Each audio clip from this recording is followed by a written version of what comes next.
بەناوی خوای بەخشندەی میهرەبان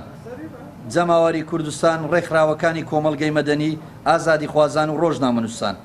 لە کاتێکدا خەڵکی کوردستان لەناو دەیان قەیرانی تاقەت پڕوکێنەری ئابووری و سیاسی و قانونی و کۆمەڵایەتی دەژین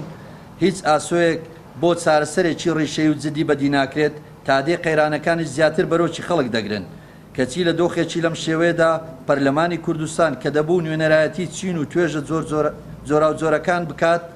پشتگیری لە مافە دەستوری و یاسایەکانی نەخۆش و خوێندکار و کاسبکاری گیرفان بەتاڵ و موچەخۆری مەزلومی گەلی کوردستان بکات کە بە شێوەیەکی نایاسایی لەلایەن دەسەڵاتەوە مافەکانیان لێزەوت کراوە بە پێچەوانەوە لە پەرلەمانی کوردستانەوە هەوڵێکی دژە دیموکراسی و دژە ئازادی بە پێچەوانەوەی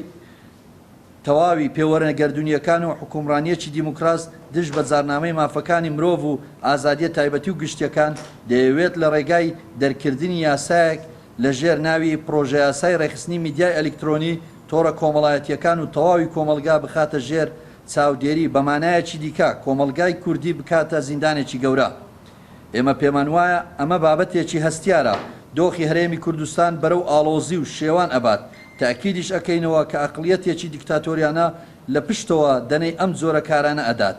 لێرەوە داوا لە ناوەندەکانی مافی مرۆڤ و دامەزراوەکانی دەوڵەتی عێراق و کۆمەلگەی نێودەوڵەتی و لایەنە ناوخۆیەکانی هەرێم دەکەین کە خۆیان بە بەرپرسیار بزانن لە دۆخێکی لەم شێوەیەدا پشتگیری لە ئازادی ڕادەربڕینی خەڵکی کوردستان بکەن چونکە بە دەرکردنی یاسایەکی بەو شێوەیە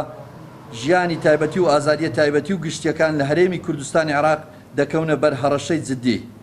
دەستەیەک لە چالاکوان و ڕۆژنامەنووسانی باڵەکایەتی